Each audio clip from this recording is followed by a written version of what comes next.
We're online. Sorry, it took a few minutes. Technical laptop difficulty. All right. Good evening, everybody. We're going to go ahead and get started. My name is Dave. I'm a board member here with Wake Audubon. We have a few announcements before we get started, and then we will introduce our speaker. And for those of you online, I will drop in links for our different announcements after I'm done speaking, because I don't think we have someone designated to do it. All right. So to start with, we of course have lots of bird outings this coming month. The best way to find them is on our meetup page or to check out the calendar on our website. So we have outings coming up at Wendell Community Park, Hilltop Needmore, lots more. And as many of you probably know, this weekend, February 13th through 16th, is the Great Backyard Bird Count, which is a partnership between Audubon, Cornell Lab of Ornithology, and Birds Canada. But if you want to, there's lots of ways to participate on that. Just search online. If you want to get out of your backyard, though, we have, at my last count, 8 different bird outings happening between Friday and Sunday. So lots to do. I'll just highlight a few. We have a new leader who is going to be giving walks on Saturday at Hemlock Bluffs. Thanks to our new board member, Matt, for helping to arrange that. And we have a Great Backyard Bird Count event at White Deer Park Nature Center in Gardner. This is a porch sit and bird outings. So it will take place on the covered porch if the weather's not so nice, or if it's nice on flat paved paths. So it's a weatherproof event, and it's mobility friendly, ADA compliant. Everyone's welcome, novices, experts. We're also going to be having baked goods from Nana's Bakery in Garner, and this is part of our Birding for Wellbeing event series, which is co-hosted by us, the National Alliance on Mental Illness in Wake County, Wild Birds Unlimited Clayton, and the Town of Gardner Parks, Recreation, and Natural Resources. We also have another mobility-friendly walk, Birdability walk at the NC Museum of Art this weekend. That's part of a monthly series that we have there on paved trails. And John Connors is hosting our 47th annual Woodcock walk. That's at Shank Forest. It's on Sunday. If you're interested in attending, make sure you RSVP to John.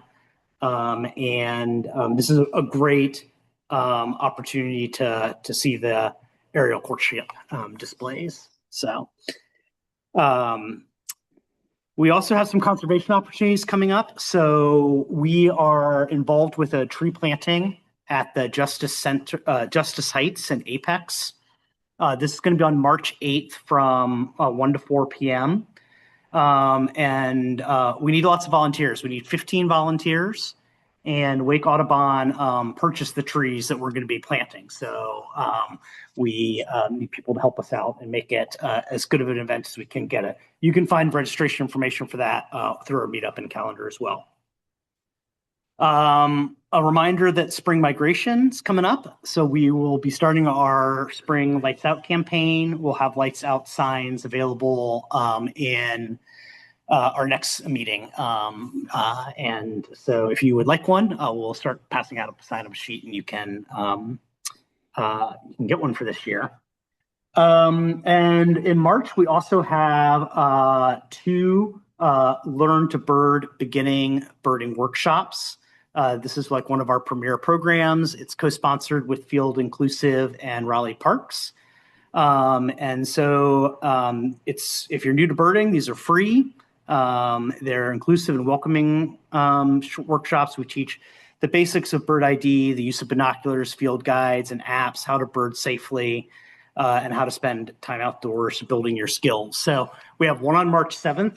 That one is for members of our community who identify as LGBTQ plus, and we're doing that in partnership with the LGBT Center of Raleigh. We also have one on March 14th, which is an open enrollment to any community members. And then, all right, I'm almost done, I promise. So we have an ornithology at the museum, this museum coming up on March 21st. John, do you want to say anything more about that? John here. Yeah, on the 21st, then out at the kind of showcase some of the bird stuff that Brian and I do, and then invite some folks from around the state. We'll have a few folks table event. So it's 10 to 2. It's a Saturday, and the idea is just showcase different things that go on.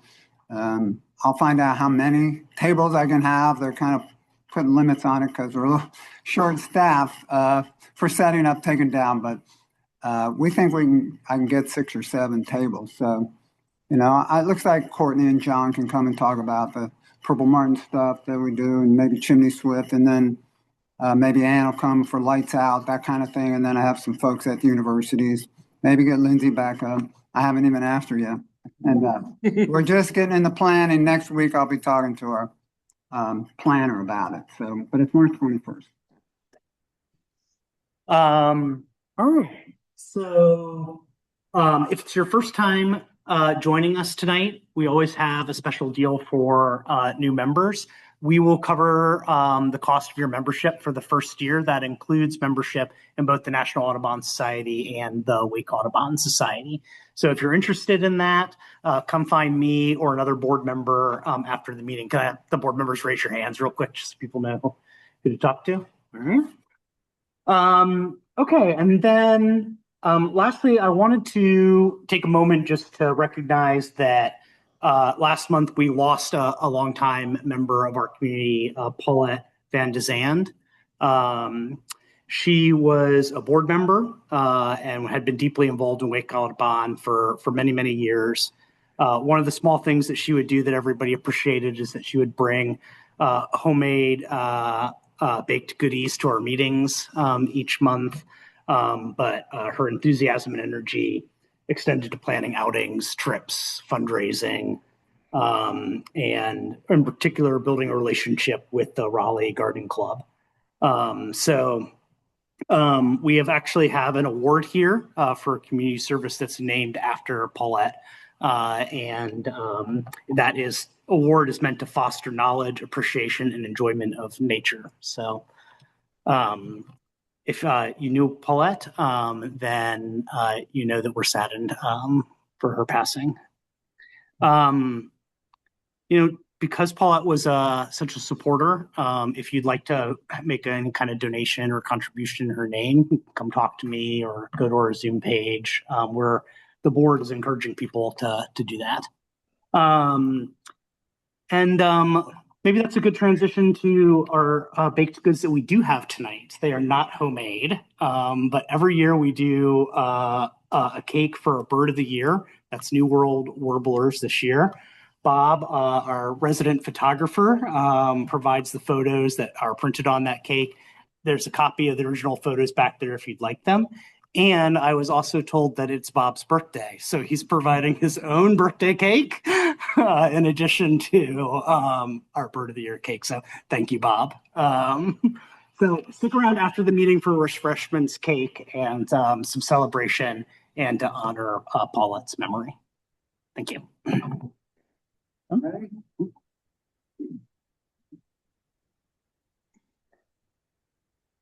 Couple of logistical things for us in the room. If you are not Audubon member, but you would like to take home the recent issue that comes out with membership, and I brought one, you can grab this. Don't fight. There'll be more. When I got here, the tables were out. So when we're done, I'm leaving them out. I just have to put a few back where they were. I do put the chairs away, but they didn't tell me. So, but they always said, just leave the room, leave the stuff out as you found it. So that's why they're here. I don't know what happened earlier today. So I will tell you a few things about our speaker tonight. Lindsay Addison is here with Audubon, North Carolina. She's been the coastal biologist with them since 2011. And in a role and with her staff member, they supervise, manage, monitor about 40% of the water birds that nest on the coast of North Carolina.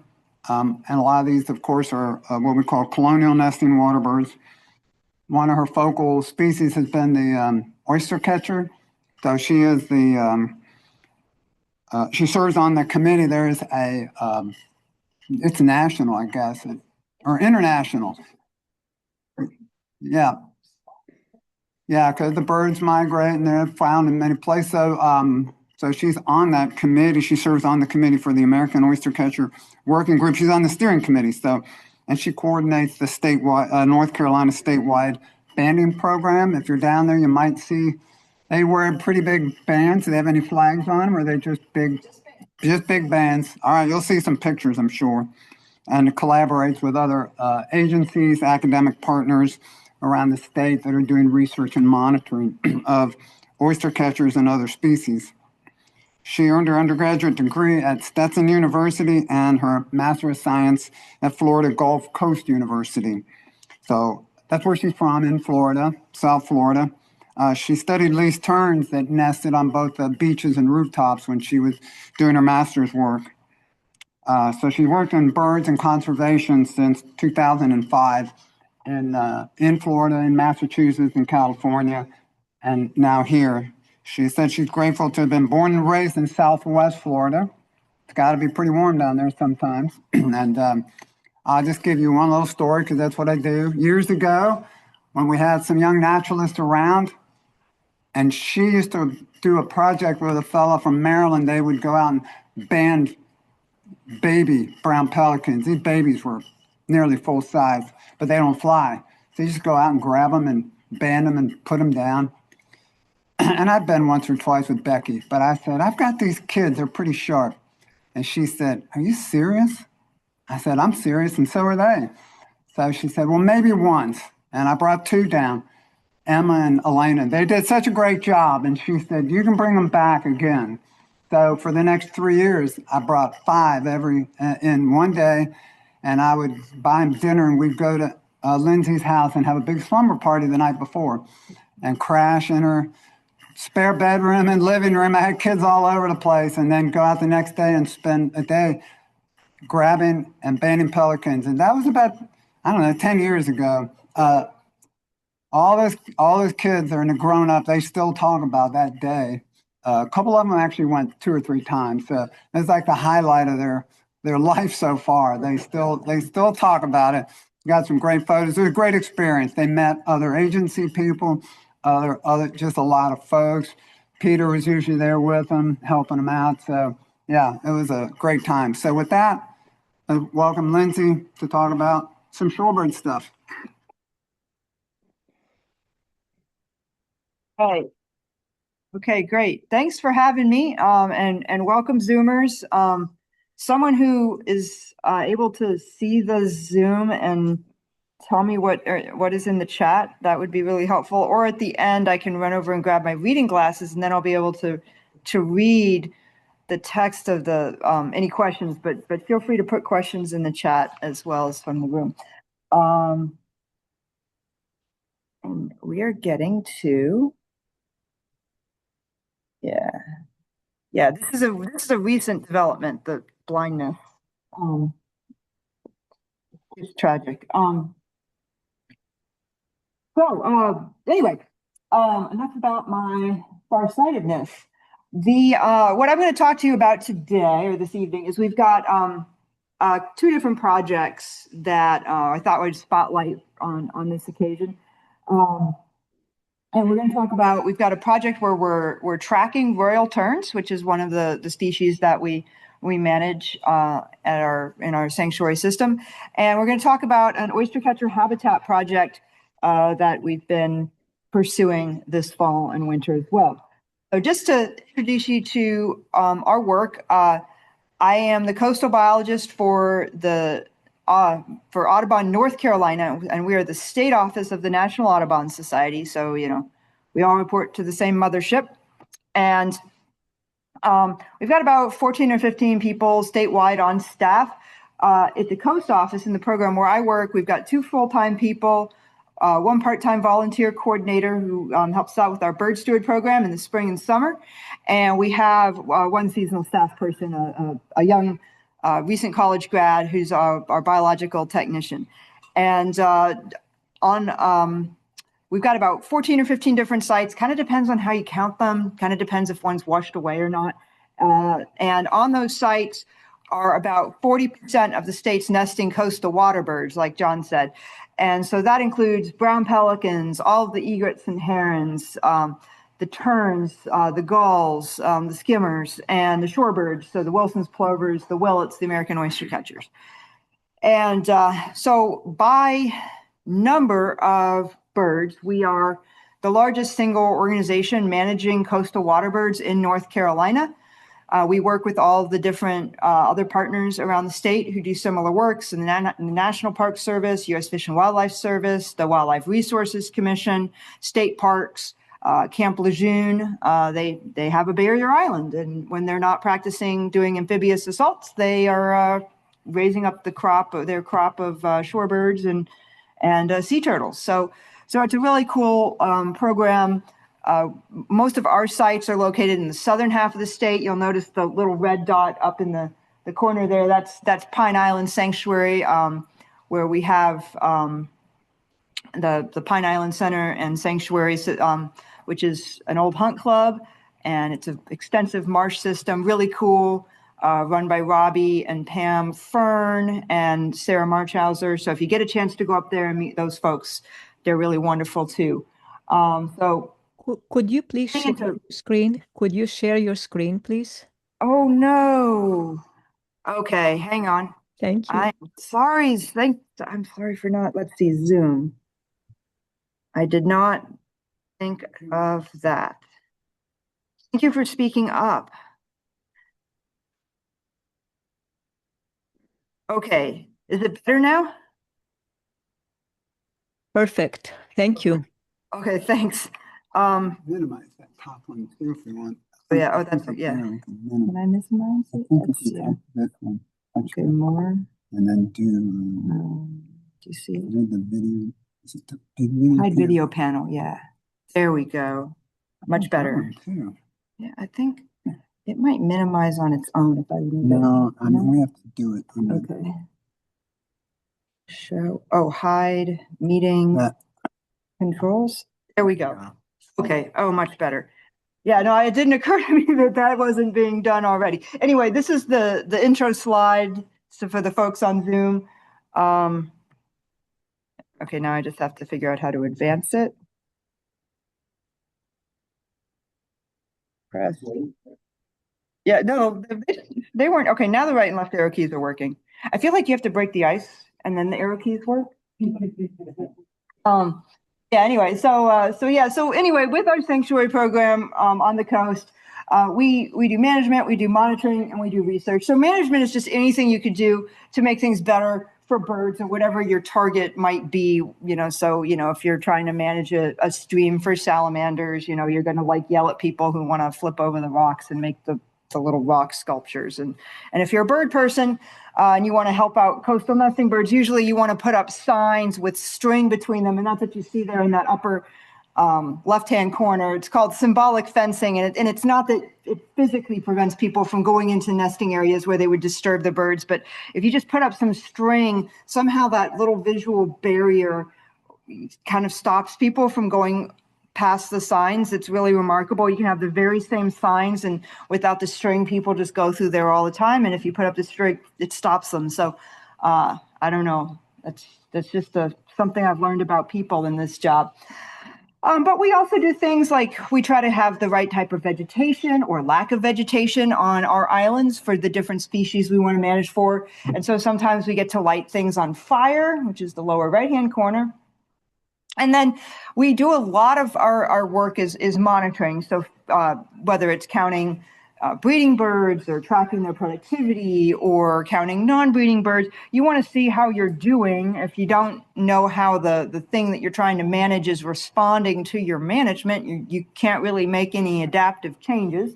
So monitoring is really integral. And then we do research, and research can just be long-term monitoring that over time allows you to ask and answer questions, but it can also be specific science projects. And we partner with universities and their students, and we lead our own research as well. And we work with other partners and other agencies and organizations. So in the lower left-hand corner, those are some UNC Wilmington students looking at the shoreline of Battery Island. We also do a lot of banding of oyster catchers, as John alluded to. And this is your chance to see what those oyster catcher bands look like. Upper right-hand corner, they get 2 bands on their upper legs that are called field readable. And their intent is that if you have a camera, so Bob, if you've got a camera and you see an oyster catcher, you're going to want to take pictures of its legs, and that's socially acceptable. It's okay. You're not harassing them. And the bands are duplicates. So the same band is on each leg so that it gives you a better chance of seeing the entire code. There'll be a 2 or 3 character code on those bands, and it's repeated around the band. So sometimes you see half of the code, and then, on the other leg, you could see the other part of the code, or sometimes you could see the beginning of the next repetition of the code. But, pretty much if you know how to read your alphabet and your numbers, you'll be able to read these bands. So if you are on the coast doing any bird watching anywhere in the United States, or even in Central America, look at oyster catcher legs if you happen to see any, because there's a chance that they'll be banded, and a pretty good chance in a lot of places. So that's our oyster catcher banding program. This chick, yeah, that one's still alive. So the point of all this is our coastal program and our sanctuary islands. We want to keep these sites in such condition, not disturbed, with the right habitat to support healthy populations of shorebirds at the state level and in the regional level. And we also want to allow these places to be centers for research where people can learn more about them, especially if it comes to can have a conservation outcome. And the first project I want to talk about, the Royal Tern project, is done with one of our partners, Kate Goodenough. She is an expert on tracking technology and tracking birds. She's tracked gull-billed terns in California. She's tracked black skimmers in New York. She's tracked whimbrels in Montana. She's been all over the place and done a lot of cool work. And I was very fortunate in 2008 we were on a field crew together in Southern California, and I got to know her then. And we kind of kept in touch off and on. And when I got, this job, we kind of talked a little bit, and eventually our sort of idle chatter became some projects. And one of those is this Royal Tern project. So she's very much, without her, we wouldn't be able to do this project. So Royal Terns, they're one of the species that we manage in North Carolina. And they are, as John said, we've got some birds that like to nest in pairs. Just each pair keeps to itself. They don't want the other pairs anywhere near them. Those are your solitary nesters. They tend to be the shorebirds, the plovers, the sandpiper type birds, oyster catchers. But then we have the colonial species, and that's the majority of coastal nesting waterbirds in the state. They like to nest in groups called colonies. I've not seen any of them wearing a tricorn hat, but it's the 250th this year. Maybe some will get in, that patriotic mood, but just means they nest in groups. Royal terns are, like most terns, they want to nest in open sandy habitat. They do not want to be in the vegetation.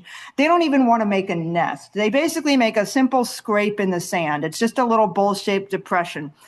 And they'll do that on natural bars, barrier islands, especially where there's a big overwash fan. So we're like kind of in the middle of the island. This has to be an undeveloped island, by the way, where a hurricane comes along, knocks over the dunes, all the sand goes backwards, and it creates this big open sandy expanse. We don't have places like that in North Carolina where Royal Terns nest, but there are some islands up in the Virginia where they do nest on natural barrier islands. Here in North Carolina, they nest almost 95 to 100% on dredge material islands. So these are sandy islands that were created by the deposition of dredge material, usually the Army Corps of Engineers when they're needing to maintain a navigational channel. They will have a pipeline dredge. So basically they suck up the the material out of the nav channel. They send it through a pipe in a slurry of water and the sediment. It comes out the end of the pipe, and they'll have a couple of bulldozers there to kind of shape it. The water drains out of it, and what's left behind is a sand pile. And these islands, which were originally, a lot of these islands were originally created in the 50s, the 60s, the 70s, and this was kind of when you could just go and do stuff. You didn't necessarily have to go through as many, regulatory hurdles. They just kind of got to do whatever.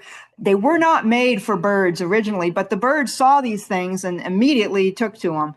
And so now it's been recognized that dredge material islands can be really essential bird habitat, especially in states like North Carolina, where a lot of natural habitat has been lost either due to development, incompatible, other practices on sites, or just the loss of some of these big, there used to be in Pamlico Sound, some large kind of shoals in the behind the Outer Banks, the main string of barrier islands. And most of those are much smaller or lower or just entirely gone. In fact, back in 1902, some of the first islands that Audubon owned, back when it was the National Association of Audubon Societies, starting out, trying to protect birds from the plume trade and market hunting. One of the first islands that Audubon owned was called Royal Shoal in Pamlico Sound, a little bit south of Hatteras Inlet.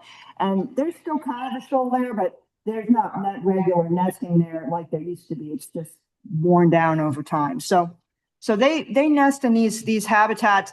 The northernmost nesting is in New Jersey now. They've expanded their range north a little bit. And then they also nest, if you ever are down in Northeast Florida near Jacksonville, there's a Huguenot Memorial Park. I don't know if they say Huguenot or Huguenot, but it's Huguenot, like the French Huguenots. And that is a large Royal Tern colony there. And then there is a few other colonies on the Gulf Coast of Florida and then on into the northern Gulf states. So terns, like a lot of our nesting waterbirds, do not nest immediately after the first year after they hatch. These guys wait until they're 4 to 5 years old usually. And like any other coastal bird, again, vulnerable to flooding, vulnerable to human disturbance, especially human recreational disturbance. You just can't go anywhere on the coast and not find a boat. I've tried. We have these sites. We have a way of protecting them with signage and rules about when you can be on these islands and not. So we're very fortunate to have these sites in North Carolina. There are only 5 or 6 islands, depending on the year, where Royal Terns nest in the state. So we have about 12,000 pairs in the state, but you can imagine they're quite densely concentrated on those few islands. And they lay 1 egg usually. So a lot of birds have multiple eggs in a clutch. These guys, almost always, it's just 1 egg. And they lavish a lot of care on those chicks. Both members of the pair incubate. They take turns. Their turns, laugh. And thank you. And they take about 28 days to hatch. And this chick is probably a day or 2 old at this point. They dry off pretty quickly and they leave the nest scrape within a few days. And then as they get older and more mobile, they're able to leave the adult. And I thought I had a picture of a crow. I don't. They form a creche. So you've got all these cute little fuzzy guys. They get to be teenagers. And the adults need to go out and feed them more and more and more because they're supporting a really phenomenal growth rate because they're going to fledge in about a month. And so the chicks basically form a big herd, like a herd of sheep, and they roam around the islands in a herd. And this allows some of the adults to stay and protect them while the other adults are out on foraging trips. And they protect the entire group, but they only feed their own chick. And they appear to do this by recognizing each other's calls. So when an adult comes back with a fish in its bill, it'll be calling, and then you'll see a chick, oh, I can hear, and it'll run out and it will go to that specific bird. It's very intentional, directed behavior. So that's pretty cool to see. Once they fledge, they kind of move out and hang out around area inlets and beaches, and they will continue to take care of their chicks into the winter time. This was, I think, in December. This is that one, I should just say, that one there on the left is the adult, and the one on the right is the chick begging from the adult. And it's probably actually even the correct, again, they kind of, because they know each other and they don't feed birds that aren't theirs, that's actually probably a parent and a child right there. And then they leave, and they go kind of all over the place into Central and South America. But other than band recoveries from birds that have been banded with just a metal band instead of a field readable band, we don't know a whole lot about their routes, how long they take to get there, that type of thing. And we do, this is not a talk about this part of the program, but we do field readable banding with Royal Terns as well as with the Oystercatchers. And so those are on the legs of these two birds. You could see they're wearing field readable bands. We've been doing that program for 3 years now. So what we wanted to do with this tern tracking project was learn a little bit more about their movements, both during the nesting season and on their migratory and pathways and wintering grounds. So this is New Hanover County, this triangle of land, and the Cape Fear River kind of bisects the Cape here. It's a lot of we using the word Cape, but so that red rectangle there kind of marks the Cape Fear River on the map in the middle. And then if you look over on the left-hand side, you've got Bald Head Island down in the lower part of the map, and then there's this red dot. That's where our Royal Tern colony is, on an island called South Pelican Island. And Audubon, North Carolina manages all of the bird nesting islands on the Cape Fear River through an agreement with the Wildlife Resources Commission. And South Pelican Island is a dredge material island. This is on the right what it looks like. It's basically a big sand pile. It's really got a very high scarp. That's about 8 or 10 feet just from erosion over time. But up on the top of that dome, that's where the terns nest. And that's what that picture on the very first slide of the program is showing you, is the colony. So we were interested in these terns movements as one, just kind of for science, right? Like we wanted to understand not just what kind of habitat they need to nest on. You know, like obviously they need the right habitat to make their little scrape in the sand and for the creche to run around. And they need not to have predators on that island like a raccoon or a coyote. But in order to successfully raise young, you don't just need the place where you put your nest and your eggs and your chicks. You also need kind of the suite of habitat around that site where you go to forage, and that will support your chicks once they leave the nest. So we kind of wanted to get a better idea of kind of the footprint that these birds are using. One of the reasons that we were interested in that is because there's some proposed wind leases, Wilmington East and Wilmington West, just off of the Cape Fear River. Those are the kind of it's kind of a mauve, I think, there. Maybe mauve, maybe pink in the middle, and then the one on the left is definitely green. But those are the wind leases, so those kind of colored collections of squares in the ocean. And then you could see the Cape Fear River and Bald Head Island just kind of sticking out there, kind of in the upper middle of that map. So don't know what's going to happen with wind energy, but one of the most important things about them, if we do get a windmills located offshore, is to site them well so that we're not interfering with wildlife, including these terns. And we also wanted to get an idea of what these foraging patterns look like. While the Royal Tern is having a relatively good time existing in North Carolina, their populations are pretty stable year to year. They're not increasing very much. They're not declining. So we think we have a fairly healthy situation for them. And of course, with changes to ocean temperatures, you could have changes in distributions of the bait fish that they like to eat. So it's good to get a snapshot of sort of when things were good, so you kind of know what you're dealing with should conditions change. So in order to track these birds, you have to catch them and you got to put some kind of technology on them. So the way we caught them was we set up these loop carpets. So on the left-hand photo, that's just galvanized 2 by 3 inch wire mesh like you go to, the garden center and buy. And then what we do is we tie these little loops out of monofilament line in it. And so that, and then you kind of have them angled so that they're propping up. And if the terns walk over the carpets, they put their feet through the little loops, and they pull tight, and then they're stuck. And these have been staked to the ground, and they're heavy enough that they can't take off with them anyway, but we stake them down to the ground. And we did try some hand capturing because they are very defensive of their nest. And you can go into the colony. It's deafening. There's 2,000 to 3,000 pairs, and they're all screaming. And you can kind of grab them by hand when you get one that's very defensive. It doesn't want to leave its nest, but that seemed more stressful for everybody involved. And so we just put these carpets on the edge of the colony, and there's a lot of birds just kind of walking around. You're not getting a bird off of a nest, but it's a pretty safe assumption if it's walking around that close to the colony, it's probably got a nest. So we're trying to get, reproductively mature adults.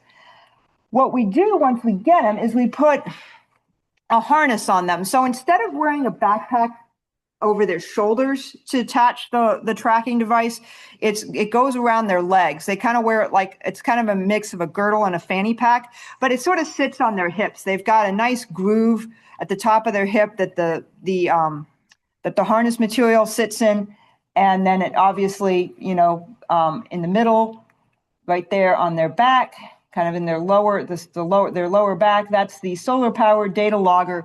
It talks to the same satellite system that tells your car when to turn, when it's helping you to navigate. And it's got a little solar panel there that powers it. And it does not beam its data back through the satellite system. Some of these devices can. It doesn't talk to cell phone towers. Some of these devices can. The ones we were using use basically radio technology, UHF, so kind of think of it as Bluetooth. And we had a little base station at the colony, another little solar-powered device with an antenna that if one of the data loggers came in range, it would just download all of the data loggers' information up to that point, and the tern went on its merry way. You could also get out your cell phone. I have an app on my cell phone, and you could just kind of walk around, and especially like if you're off site and you see one of the birds that you're tracking and you recognize its band combination, you can download it with your cell phone. And so that was really cool. And these were just very nice, lightweight. Everything that you put on a bird has to be less than 3% of their total body weight. So you can kind of extrapolate like that. Imagine, whatever you weigh, it's 3%. You don't want to be carrying, 20 extra pounds, but a couple extra pounds isn't going to bother you. So we put these out, and we started doing this in 2024, and we're did it again in 2025. We're going to put out the last batch of data loggers in 2026. And so here in the middle, 2024 deployments, thanks to John Wesky, the gentleman that John Gerwin was talking about, who did the pelican banding. He also did extensive Royal Tern banding, not with field readable bands, but just with these metal bands, just plain 8 or 9 digits engraved on a metal ring. Almost impossible to read in the field, but easy, once if the bird dies and you find it, you can get the band number easily. But or if you happen to capture it. So some of these birds that we caught were quite old. You can see the first one in 2024 was 20 years old, and it hatched from the Cape Fear River. Some of them were unbanded, and so all we knew was they were older than hatch year. They weren't chicks that year. So, but the oldest Royal Tern was found dead in my hometown by the son of the man who delivered me, just complete fluke that he happened to find it. But it was 31 years and 9 months. And we put out another batch in 2025. So we put out a total of 18 data loggers on Royal Terns, and we also have started tracking sandwich terns, which have not been tracked in this hemisphere before. Neither had Royal Terns up to this point. So we got a range of ages. And then another thing that we do with Royal Terns here on the far left, for years we did the John Wesky work. He would come and we'd band all the chicks with metal only bands. And when he stopped doing his project, we wanted to keep doing some kind of tern banding, and we decided we wanted to do with field readable bands so that we would increase our likelihood of people seeing and reporting these bands while the birds were alive and wild and free, instead of having to wait most of the time until one was found dead. And so last year, Wake Audubon was very kind, and they bought us some extra banding pliers. We had some, but we were a little bit slower than we would have liked to be because we didn't have John's pliers. So you guys have helped us have as many pliers as John Wesky, which is very helpful. So here at this table, your donation is at work banding. There's a tern getting a band. There's a tern getting a band. There's each little pair of people. There's a holder and a bander. So this is how we get those field readable bands out. And that's done, when the chicks are just about ready to fledge. So they're between 3 and 4 weeks old is when we do the banding of the chicks. So the adults, I want to show you kind of some results that we've gotten from our 2024 cohort. So first of all, during the nesting season, we wanted to see where they were foraging. How far were they going? What were their trips like? We found that they would go up to about 40 kilometers on average to forage away from the colony. The colony, if you look, if you're on Zoom, you can see the lower part of the cluster of green dots in the map. That's kind of the Royal, it says ROYT 0739. So South Pelican Island is kind of in the middle of the lower part of the cluster of green dots. So that's where the colony is. And you can see that the foraging is really concentrated, sort of in that immediate area. But there were longer trips, up to 150 kilometers. And some of those longer trips looked like this, where you would, had a bird that went all the way down to Florida and then came back up. This was probably due to a nest or a chick loss, and it wasn't as tied to the spot. But even when they were making regular trips back and forth as though they were incubating based on the pattern of movement, they were, oops, I leaned on the computer. They would make shorter trips, and then they would make longer trips, and often those longer trips were overnight trips.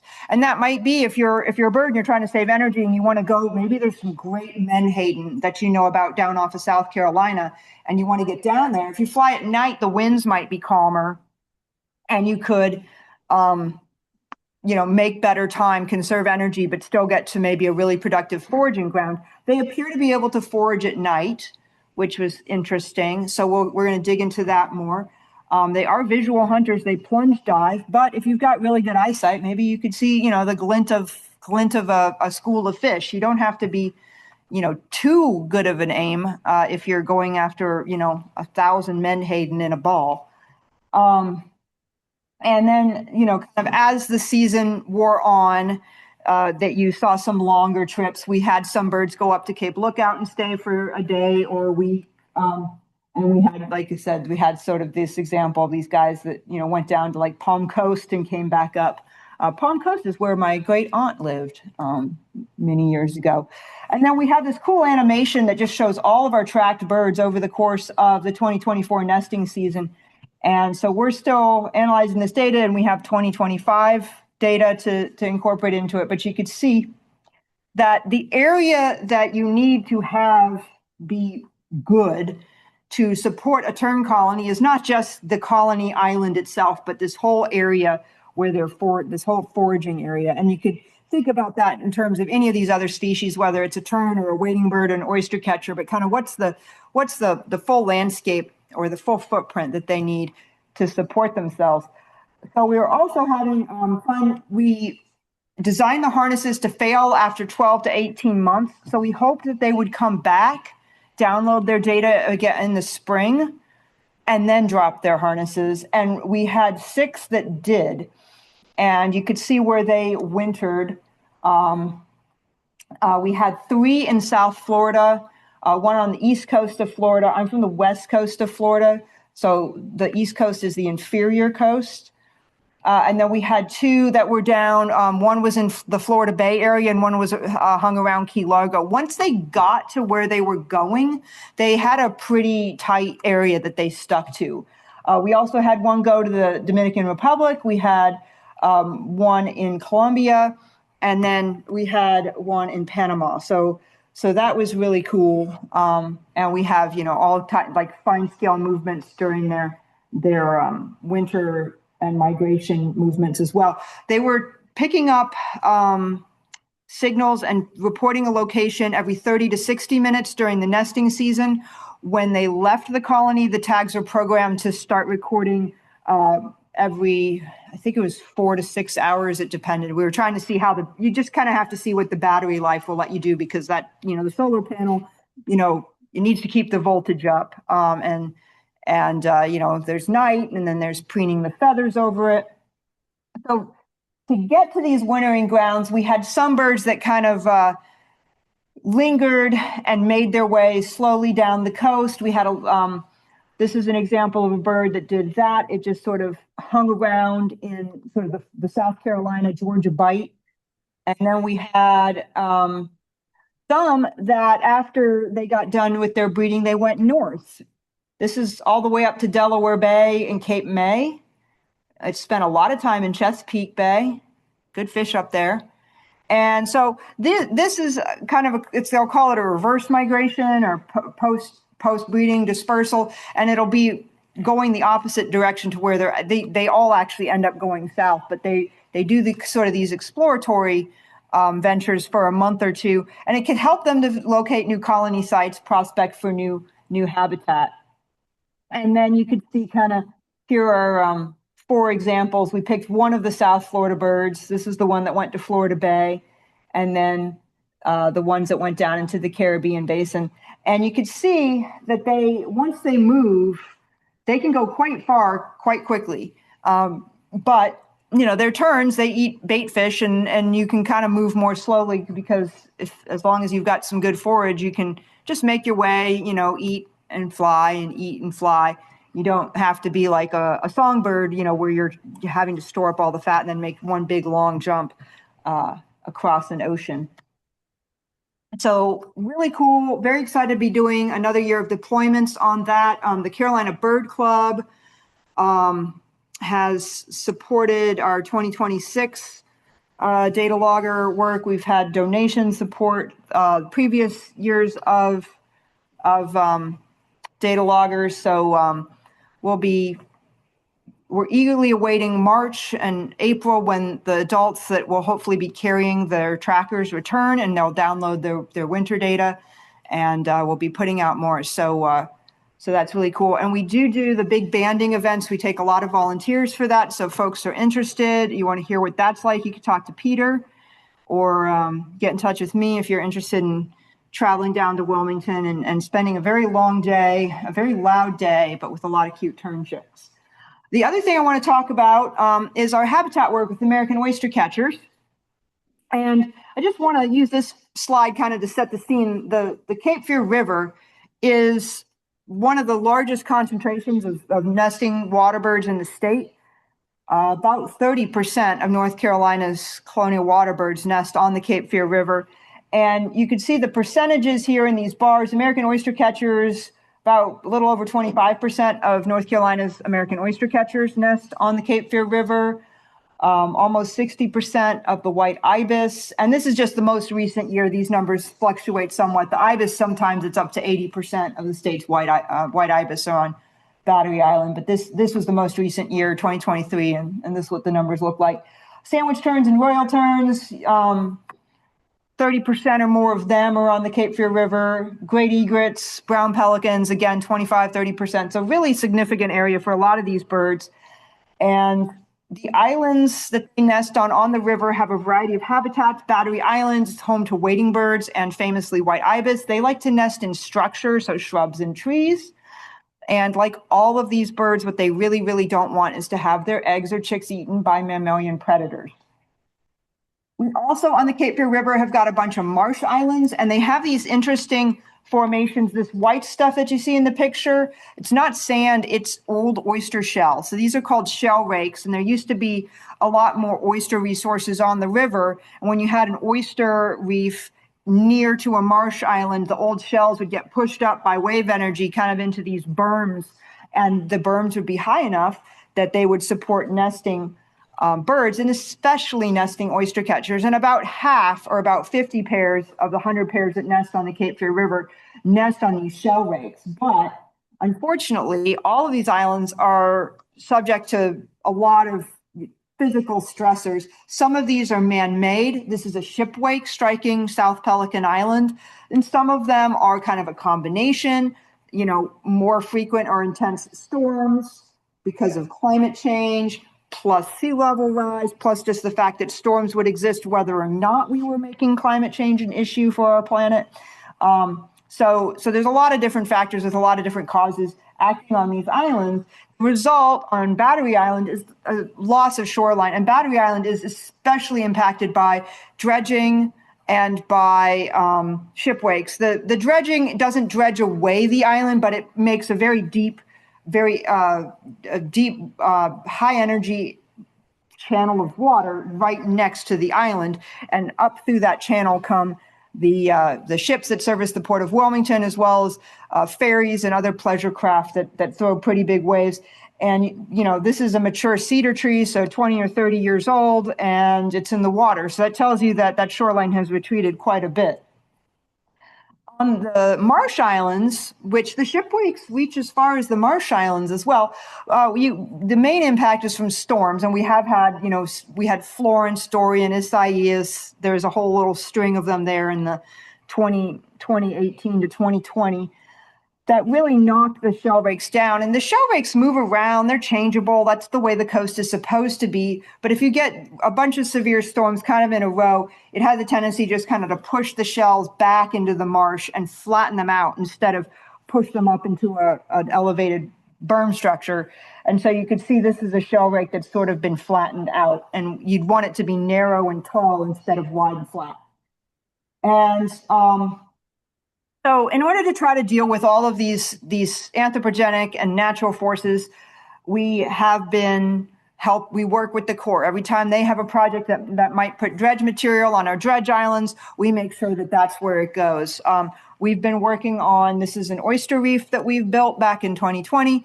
We want to restore oysters to the river in general, as well as, to areas near oyster catchers so that they can eventually, once they die, become a shell rake for them to nest on. We've been doing a lot of advocacy about the Port of Wilmington. So if you have not signed up for action alerts or haven't been following along, you can go to our website. We've got some blog posts about it. It's an issue that it's very important to our local community in the Cape Fear region, but it also is a project that would cost the taxpayers in North Carolina $400 million. That's the state share of the total project cost, which is about $1.3 billion. But these are great, but they don't really help the shorelines on Battery and Striking Island, or Battery and the Marsh Islands in the immediate near term, right away. And we are instant gratification culture. So we partnered with a small company, a North Carolina-based company called Sandbar Oyster Company, that makes this eco-friendly hardscape material. It's cement over plant fibers, so jute, hemp, bamboo, depending on the product. And this is basically its structure that helps to trap sediment and recruit oysters. So in a couple of years, you have a whole happy oyster reef where once you just had these things. So anyway, we wanted to design some test rakes or test living shorelines to help out the shell rakes and the shoreline of Battery Island. And we wanted them to be tests, so we wanted them to be small because we wanted to see if they would work well in the high energy environment of the Cape Fear River and on the shell rakes themselves. So for Battery Island, we have a 70-foot, it's the little red bar where the yellow arrow is pointing to. This is a living shoreline.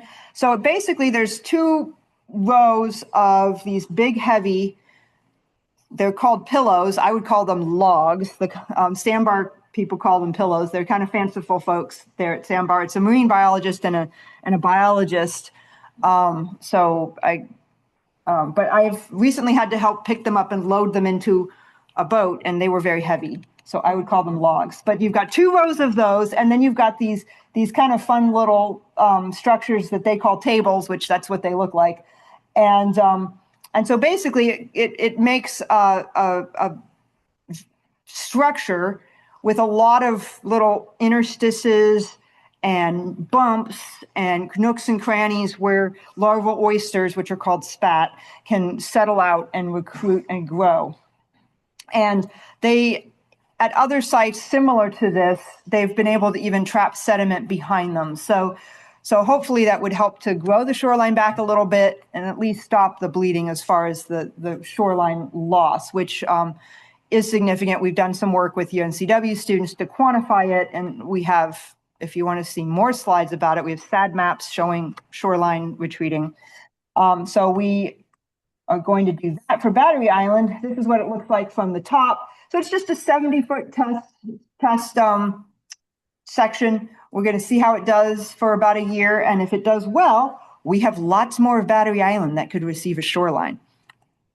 And then on our marsh islands, we wanted to do something for the shell rakes. And obviously, if the shell rakes are created and perpetuated by old oyster shell, you probably want a living shoreline in front of them so you could grow some oysters on them. But also, we've got this problem of the existing shell rakes getting flattened out.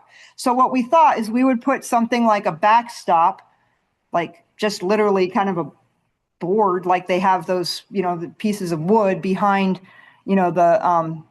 behind home plate to stop baseballs from going astray. So we want to put a structure behind the shell rakes, and we want to put a living shoreline in front of the shell rake. And then we also want to put some loose shell on a really low shell rake that also just needs some very fast, here's a pile of shell to make you taller again situation. So we have 3 different rakes on this marsh island that we're going to put in some backstops and some living shorelines. So if you look from left to right, there's this dark gray rectangle, not terribly exciting, but that's our backstop. So the idea is if you get a storm and it's pushing your shell rake backwards, the shell can't just go out into the marsh and get lost. It's going to pile up against the backstop and maintain its elevation. So it can move around, it just can't move too far around. And then I did this entirely in PowerPoint, by the way. I think it came out pretty well. The thought bubble that is light gray and is labeled the oyster shell rake is the oyster shell rake. So that's where the oyster catchers like to nest.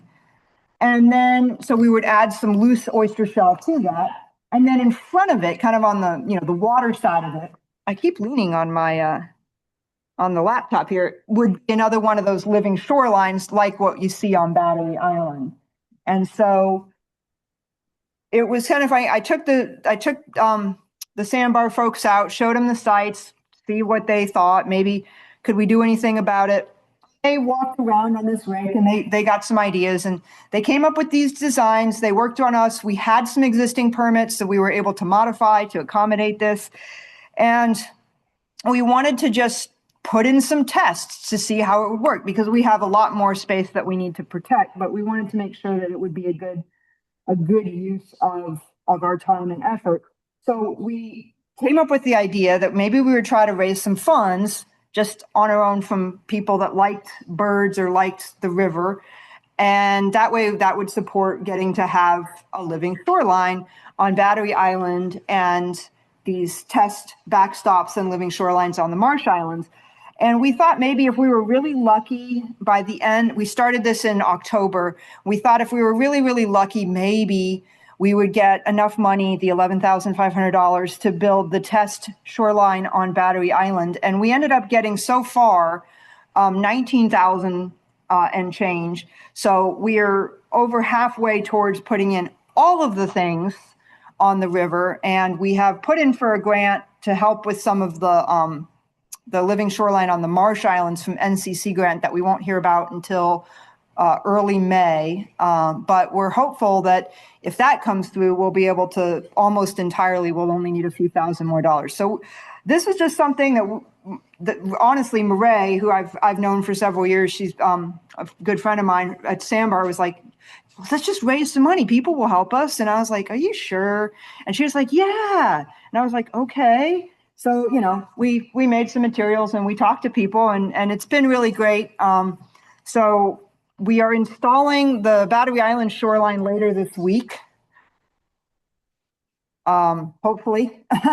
We had to reschedule a little bit due to some weather that's expected tomorrow. But But anyway, it's really cool. And I think the Wildathon money that you guys are generously give to us each year to support our work is going towards, we could take a picture of a piece of the shoreline and that can be yours. We can write in Sharpie on it, adopt a shoreline.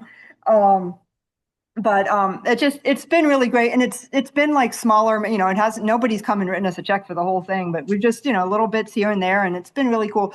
I have never tried fundraising. So I do a lot of stuff with birds and I'm like, was pretty skeptical about it, to be honest. But it was just a really nice holiday present to learn that people cared and found it something that they were interested in helping out with. And obviously, we do all the cool science and we do the bird banding and we get to see all these neat things. And then the thing that struck me as unusual was like, wow, people like us. So I don't know what that says about me. I was a little less surprised at what the birds do than the people. So anyway, that's my feel good thought of the evening. But I have gone on and on. So if you have any questions, you're very welcome to ask them. If you have a question and you don't want to ask it in front of the group or you just want to leave, you can also just email me. It's lindsay.addison@audubon.org. It's very basic. And it's on the website. You can get in touch that way. But I thank you guys for coming out. And they come in all different. This is the Royal Tern chicks. They're white, they're spotty, they're tan, they're black. They're just all kinds of different colors. They're really cool. And I just really that's one of my favorite pictures. It's very frumpy. So I like that one. Okay. Now somehow. Any questions, if somebody can check the chat now, and then we'll repeat them online. I was told not to leave the podium, and then I was like, I didn't get my glasses. Yeah. Anybody in the audience, just repeat their question for the folks online. Absolutely, yeah. All right, who had a question, Diane? Oh, yeah, I'm just interested that you said that one bird was turned 100, so get an idea if they're, if they're in, good conditions, what their life expectancy is. Yeah, I mean, so it's not uncommon at all to find them in their 20s. So, I think, and John Wesky, he's been putting out these metal bands. He started banding them like 78. So I would think that the 30, it's rare to find one in the upper 20s, but I would think like that 30-year-old, that would be kind of on the far end of the bell curve, right? But mid 20s, over 20, common, very common. Yeah, and there was a question about why they were called Royal Terns. I think probably they're a large tern, and they've got that crest and they've got the bright orange bill. So I think it's probably just their aspect. There's not a story that I'm aware of that involves an actual royal person. Oh, hi, Karen and Joe Bearden. I love you guys. Hello. How do you keep boats, people, and dogs off your nesting islands? Well, we have signs, and the islands have been closed for a very long time. And so there's a little bit of an awareness. Technically, it is illegal. Technically, you can get a fine. It's difficult, like law enforcement. There's you can call, but if there's someone that's available to come, it's pretty, you'd have to be pretty unlucky to get a ticket written. But us, the Audubon staff people, myself and my coworkers, we'll talk to you. We'll ask you nicely. And it's awful. Some people are totally compliant. I've had people trying to set up a picnic on Battery Island, and they just didn't know, people are really bad at reading signs, but I've gone up and I was like, oh God, these people are going to read me the riot act and carry on and refuse to leave.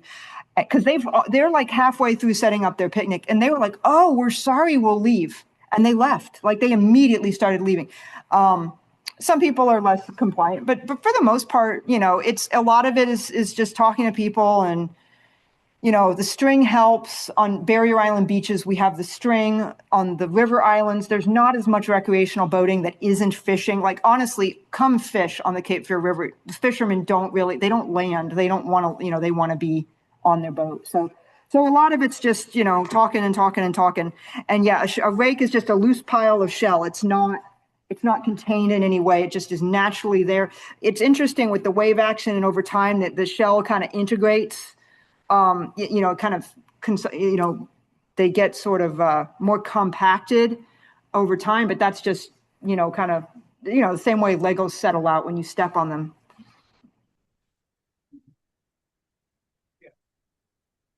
Last year, like towards maybe south end of that island, there was a few colonies of like the black skimmers, these terns, and common terns, and they had and I was talking with them, some of the Audubon people down there, and they're saying that they had a colony of oystercatchers, like the weather had turned, some minor flooding. And they lost all the oystercatchers. So they more vulnerable to storms than say like skimmers. Yeah. So the question was, if Matt had been to the south end of Wrightsville Beach and seen our colony there, which if you are in the area, I highly recommend coming to visit the south end of Wrightsville Beach. Come after 6, so you don't have to pay for parking. But it's a really cool opportunity to see our least tern, black skimmer, common tern colony, and there are some oystercatchers that nest there as well. And the question is more like, are the oystercatchers more vulnerable to flooding than the other species? And it's not really by species, it's kind of by colony or pair nest site location. Skimmers in North Carolina are really good at nesting in like the lowest places.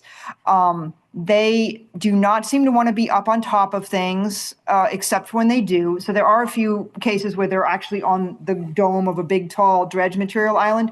But a lot of their colonies, particularly on Cape Lookout National Seashore, where there's 1 or 2 big colonies every year, they are kind of in these overwash fans where the dunes have been knocked down and the elevation is pretty low, or in the area where there used to be an inlet that has closed up, but the elevation hasn't really gained. So and they're probably, when they're picking sites like that, and oystercatchers will nest out in places like that as well. So it kind of depends on the individual birds or colony's choice. But the reason they're probably picking those low areas is because they tend to be further away from vegetation, kind of way out in the open. And one of the things about mammals is that generally, if you're a mammal, especially like a raccoon or a coyote, you like to travel along walls. It's called thigmotaxy. And they like to be in vegetation. They like to be in cover. They are not as comfortable being way out in the open. So if the birds put their colony way out in the open, then they are a little bit more removed from where an opportunistically foraging mammalian predator is likely to be. And so that they kind of are trading one risk for another. It's true.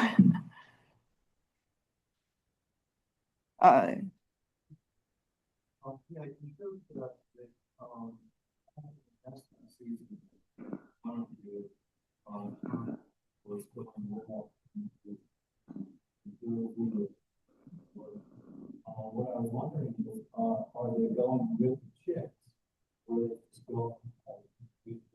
So this is a great question. So Bob asked, on the map of the tern tracking results, we had a track that showed the bird going up into the Chesapeake and New Jersey. And are they traveling with their chicks, or are they just going as individuals? And you do see individuals with begging chicks. And we have not had a resighting of one of our birds with a chick begging from it that I know of. Like, they haven't included that information in their, like the band report hasn't come back with that, but they very well could be traveling with their chicks.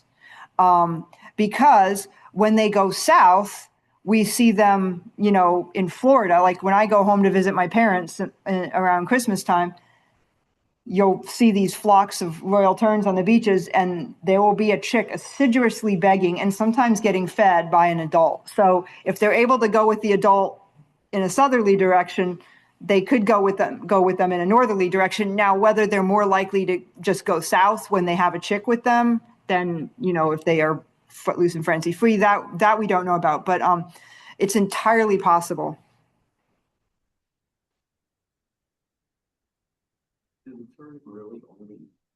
Do the terns really only eat fish? No, good question. They also eat other things that are near the surface. So anything you can plunge dive. And in fact, they eat a lot of squid, and they also eat shrimp. So they're piscivorous, but not strictly piscivorous.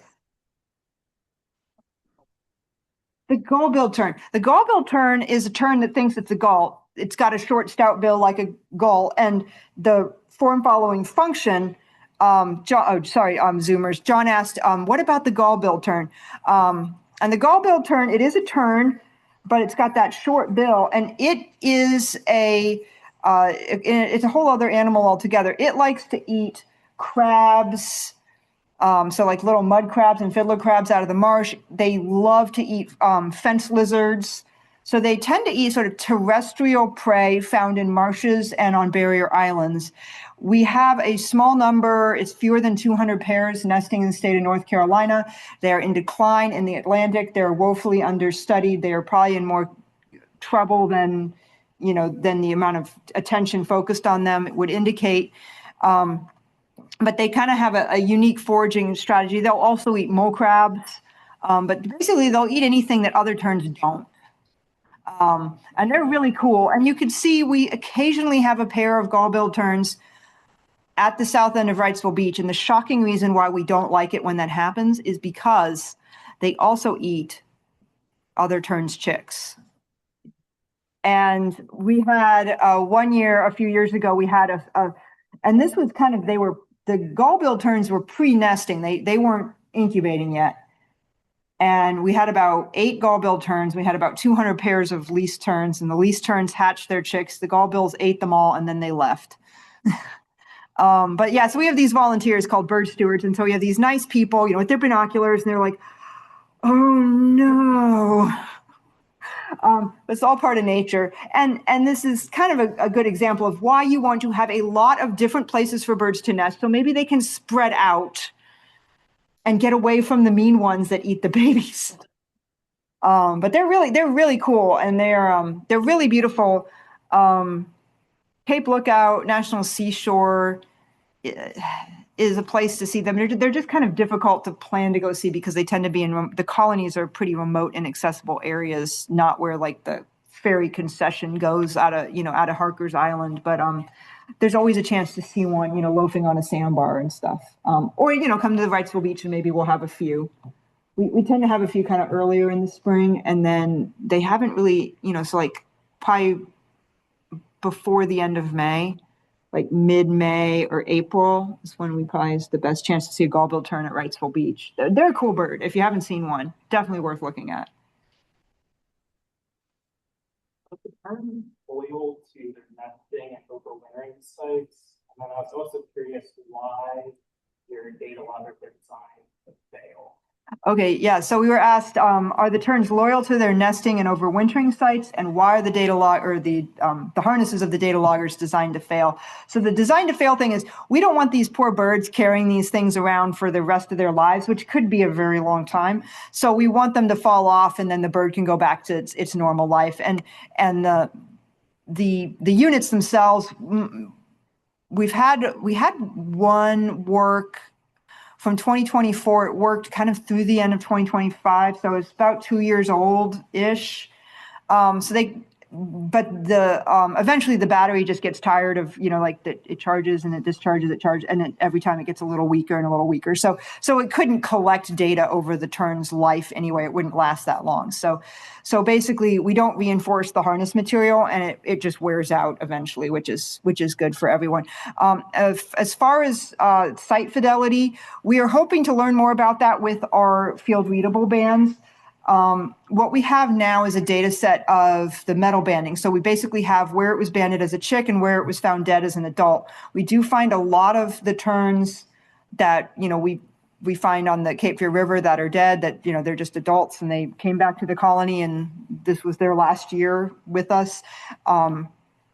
We're from North Carolina, but and they tend to be from North Carolina. We've had a few from out of state, but they tend to be from North Carolina, often from the same site. But we'll know more about that as we collect more of the field readable data. And then with the wintering sites, a lot of them are out of the country. And so we're trying to encourage people in other countries to go and look for them. And folks are, so that we just have to, collect some more data and see, but they very likely are. They very likely are. For the same reason you like to shop at the same grocery store. You do not have to look for the Velveeta. Try to find the Velveeta in a grocery store you're not familiar with. Good luck. Yeah, I was going to say, quite cool.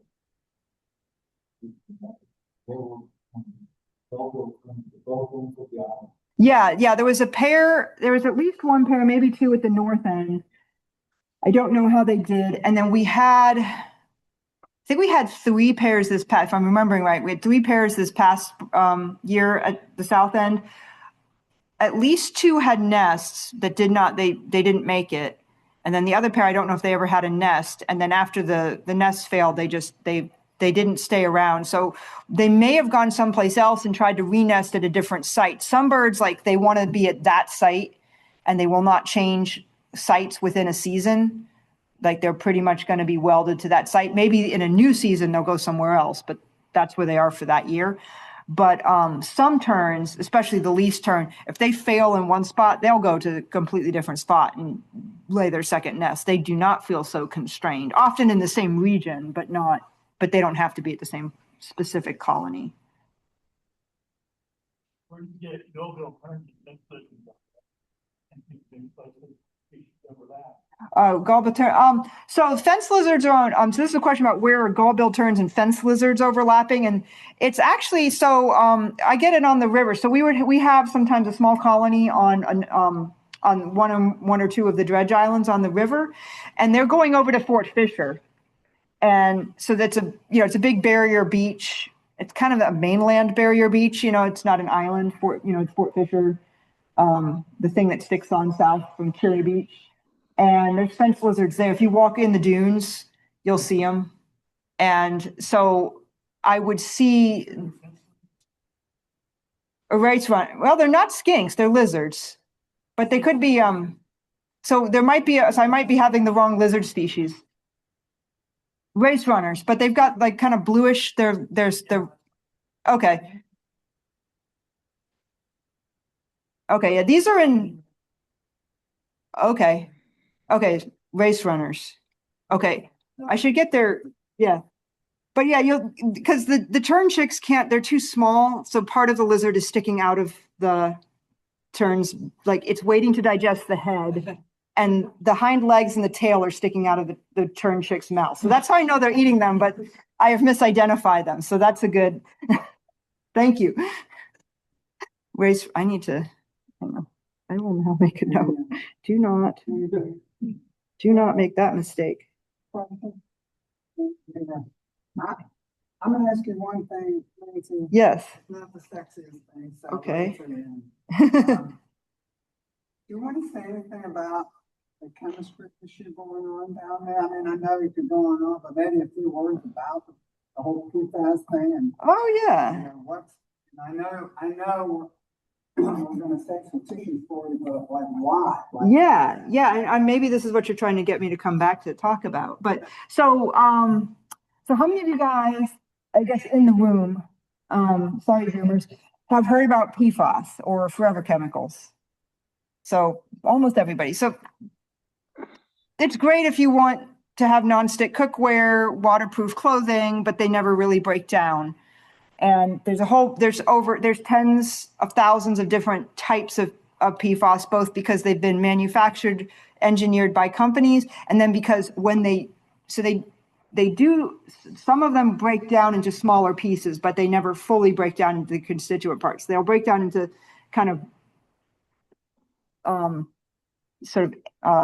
don't know, I'm trying to think of a term.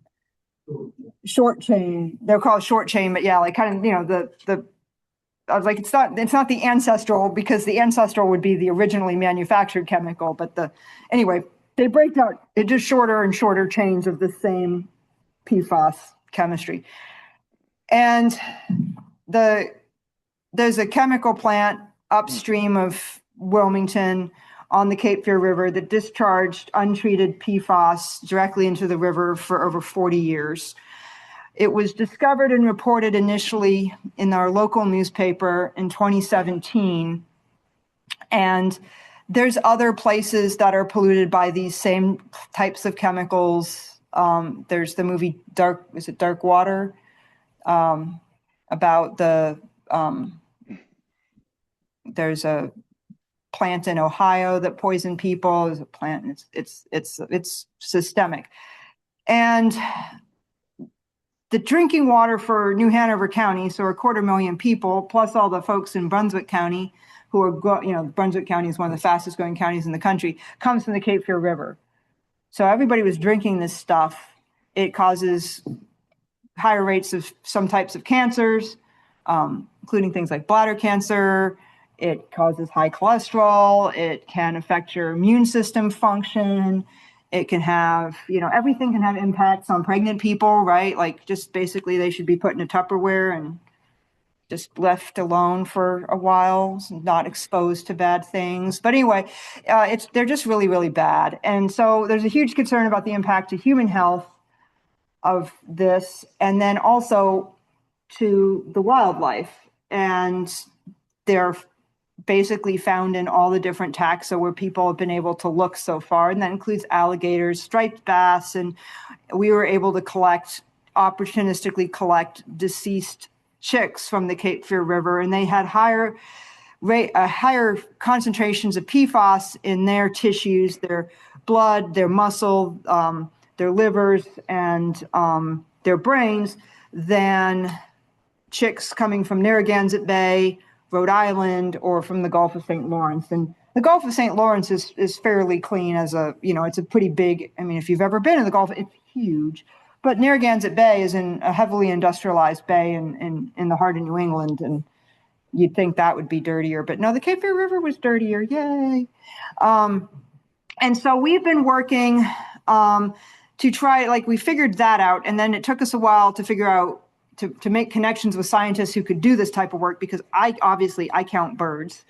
I do not do chemistry, but we were able to collaborate with Dr. Amanda Williard at UNCW and Natalie Karuna at the USGS Eastern Ecological Services lab in Patuxent, Maryland, which is also the same lab as houses the bird banding lab. So if you've gotten any action alerts to try to protect USGS or specifically the Ecological Services outfit in Patuxent, then you really do want them to be protected to do their work. And because Dr. Karuna is an expert in PFAS in birds, and she has a lab that can do assays for this. And so we knew that they were present in the birds, but we wanted to find out, one, now, kind of after the worst of the discharges were stopped, are they still persisting in the tissues of the birds that are on the river today? And what might that mean for their birds' health? And so we've got some dead birds that we found that we got up to John at the museum in Raleigh, and they're going to take some of the tissue samples, and then we're going to get them sent on up to. They still exist. Shh. There's a lab in the EPA with the Anna Roebuck, who is the at the time, she was a PhD student who did the initial work in 2017. She's interested in looking at those tissues. If she can't do it, we'll get someone else to look at those tissues. But what we also have been doing is we've been drawing blood from pelicans in order to understand impacts to their immune system. So your immune system lives in your blood, and what they could do is they can spin down the blood, get rid of the red blood cells, and then they have some plasma, and that contains white blood cells. And it's been frozen at -80 for several months or a year, and then they unfreeze it, and then they put it in a petri dish. Your immune system is amazing. They put these in a petri dish, and then they put, just a common bacteria, something, just some, like some staph or whatever, stick it in there, and then they can, the immune cells will still respond, will still attack the invading thing in the petri dish. So they can actually kind of get a measure of the health of the immune system by the robustness of the response of the immune cells in the blood all that time. I mean, like it just blows my mind. Like if you froze me whole cloth to -80, I would not come back and do anything.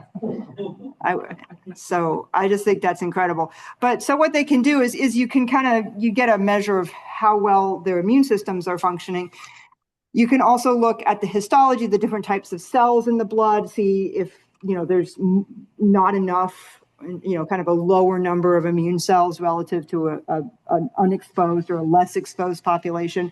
So we've taken some samples of blood from birds up at Ocracoke Inlet. This is all pelicans because they're big and they have a vein I can see. And I had to learn how to draw blood from a pelican. So we're using pelicans because you can easily get enough blood from a pelican to do all this stuff. And so we've got kind of our control birds. And I'm sure that they're not totally clean up there because we've got, discharges from other rivers, the Haw River, and, there's just PFAS are everywhere. But we're really excited because we found out this fall that our samples were next in the queue to be run by the lab at the USGS, and the government shut down, but that's okay. It came back online and they ran them. And so we're waiting for them to get all those results finalized. But we're really glad they didn't get shut down just now. But this is, so we'll have some information about that. We've taken some swabs to see if we can see if they have like, if we have birds with more PFAS, are there more, do they have more, there's a common bacteria called Vibrio that the pelican chicks often have. And so you can find it if you swab their pouches or swab their cloacas. So we're trying to do some science about PFAS with the birds. And so that's been a whole other thing. And it's cool. And it's really interesting. And I'm really looking forward to when we have results because we did this but we haven't been able to, we haven't learned yet what we have. All right, well, that'll be the next time. Then. So I'll come back and tell you all about it. And thanks again. I think we're ready for cake. I'll just say thank people on Zoom. And thanks everyone if you can still hear. Okay. All right, and we're gonna go have our cake and eat it too. And if anybody is up for stacking some chairs, they came out of the room with 8 to a stack. That's pretty high, so that's fine if you want to stack them up to 8. And then otherwise, ask Lindsay more questions, have some cake, and then we'll be back in March. Thank you. Thanks, John. Yeah. Everybody was very attentive. So I was like, well, I guess I'm not going to try to zip through it super fast because, sometimes you're like, should I go faster? Should I go slower? I was like, no, they seem to be paying attention. So more detail.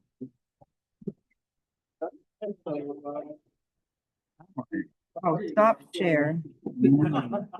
And then that should get you back. Yeah.